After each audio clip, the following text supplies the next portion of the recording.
Geezers in the gig economy and on YouTube.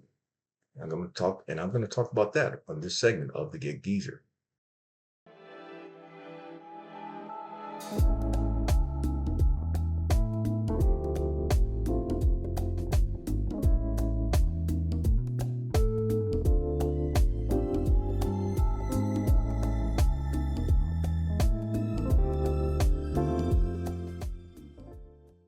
If this is your first time checking out the Gig Geezer, if you're a returning visitor of the Gig Geezer, hey, thanks for coming by. And if you would not mind, hit that subscribe button, give my content a thumbs up, share my content among others, and I definitely welcome your comments in the section below.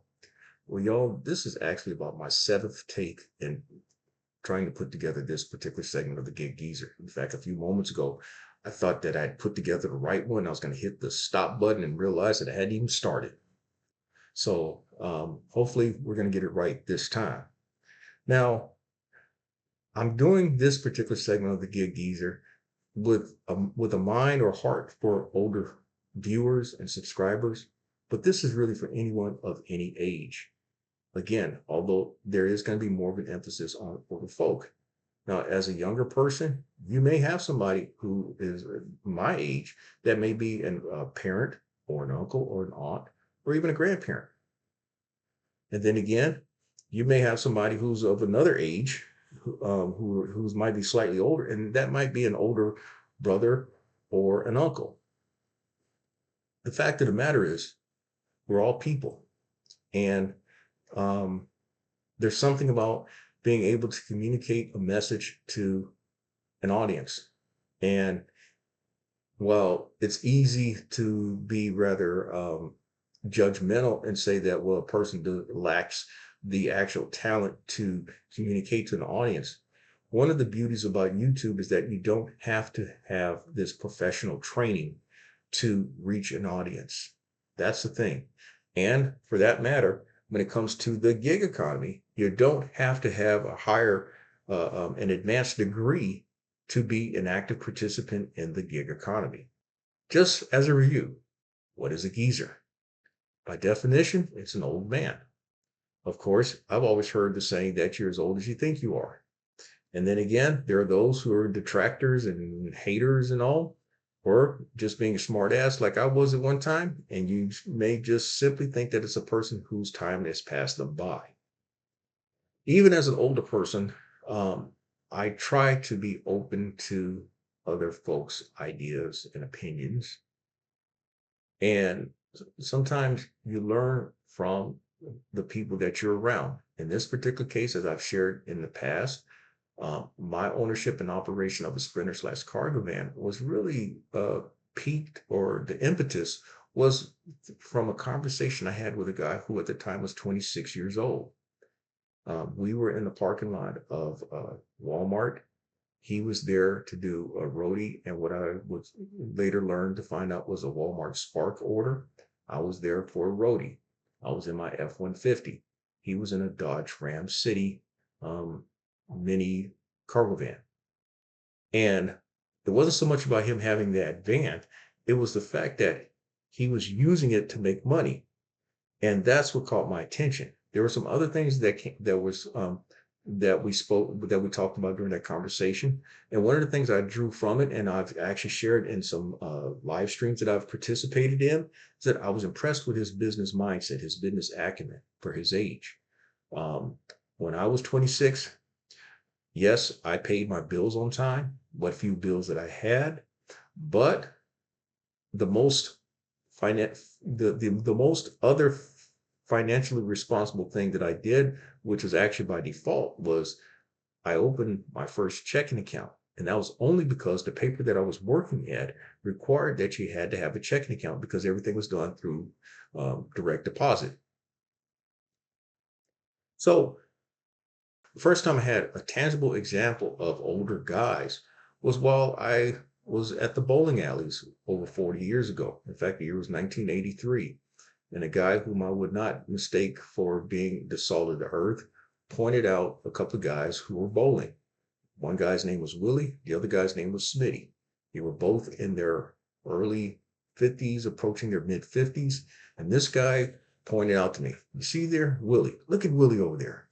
Now, Willie, he looks good, man. He looks healthy. He's happy.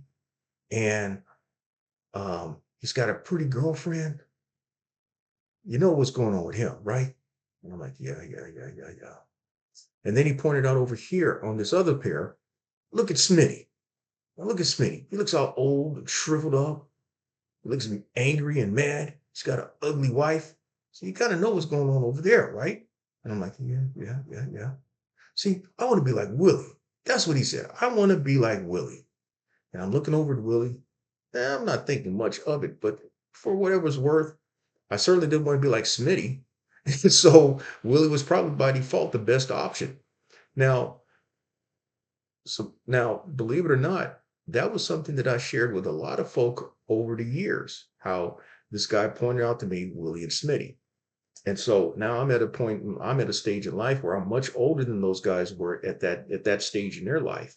But the one thing I can say is that I'd like to think that I'm very functional, vibrant, and I'll just leave it at that.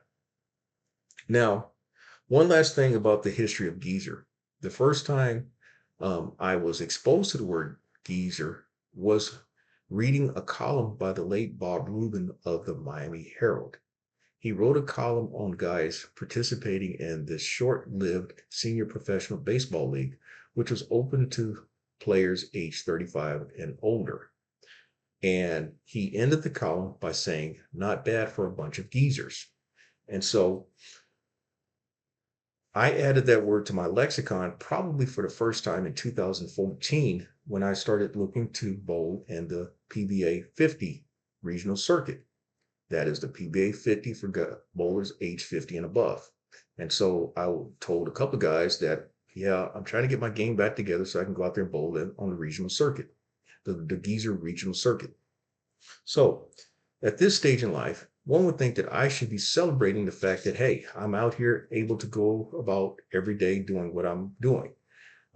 I've mentioned that my personal enterprise deals with gig food delivery apps, last mile gig delivery apps, brokered load opportunities, and a combination of other 1099 slash cash game work. But a lot of the income has been derived through last mile gig delivery work, which involves a lot of lifting and a lot of pulling and tugging on things. And I feel fortunate that I'm able to do what I've been doing. And when I've talked to some guys on certain gig opportunities and we get to talk about age, they're like, you're that old? I'm like, yeah, thank you. Thank you. Because I guess what it's saying is that, you know, I don't look my age, which is, I guess, a good thing even at this stage in life. But even have even if looks are deceiving, I want to share with you that you've heard the term, it's never too late. And perhaps there is some truth to that. It's never too late to get out here and become an active participant in the gig economy. It may not be last mile gig delivery apps. It may not even be gig food delivery apps, but there are a lot of apps out there that may afford you the opportunity to get out here and try to earn some money. And that is going to be, so long as that there's a gig economy, there's always going to be another convenience that's going to be created for consumers or for a market. I would recommend that you do your research. There's always something out there. I mean, there's a guy who walks dogs or keeps dogs. There's someone who does people laundry. There's a lot of things that are done on gig apps, and so find something that may suit you best. Another thing, it's never too late to consider becoming a YouTube content creator. That's right, it's never too late. The fact of the matter is that you are your best asset. That's right, you are your best asset. And with that, there's always going to be a struggle about relevance, both being a geezer and in your being in the gig economy, and for that matter, being a content creator on YouTube. And it's fair to say that it's difficult keeping up with the times, as we know, because the times that we are in is moving at a much accelerated pace. I can tell you from 30, 40, 50, even 60 years ago that communication was a lot slower. Things, things that you may hear in South Carolina may have taken a couple of days or even a week to reach the middle of the country, because back then the communication was you start from the east, you start from the coast, the east and west coast, and work your way to the middle. And so it conceivably could have taken a week, a few days to a week for news to reach the middle of the country. That was then.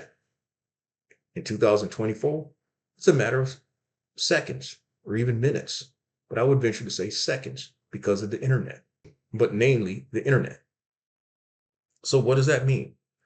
There is a constant challenge of staying close to the trends in order to cash in on those opportunities. And so, as it is with the gig economy, with actual gig work, the same thing with YouTube. As we know, things are based on algorithms, which anticipates and predicts your behavior as a driver, as a consumer, as a viewer.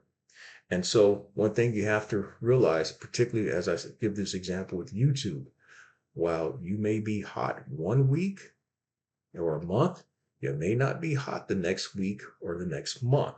And so you're always trying to figure out how to stay in step with that algorithm.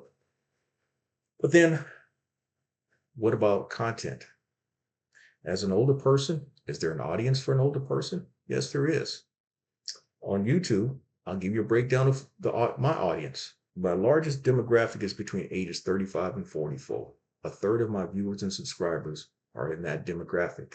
My second largest demographic are those between ages 45 and 54. They comprise just under 30% at 29.6. My third largest demographic are those who are in my demographic, ages 55 to 64. They comprise 17.9%. My next largest demographic are those between age 25 and 34 at 17.3%. And those 65 and above are 2.2%. So yeah, I suppose then the question is, how can a person resonate with what you're sharing in this medium? And do people find authenticity with you? That's all in how you bring that content to your viewer. And I will say this, the algorithm will work to try to find those viewers on your behalf. That is right. So you don't have to have an advanced degree to be an active participant in the gig economy. I'll put it like this. The gig economy, there's something for everyone in the gig economy. The question is, are you willing to find what's going to suit you? Also, there's an audience. There's an audience out here. There's a big audience, a big viewing audience out here with YouTube, social media. And the question is just putting together content, and hopefully the content that you put together will resonate with a viewer with the help of the algorithm. Now, that may not be the most scientific answer, but it's something to start with.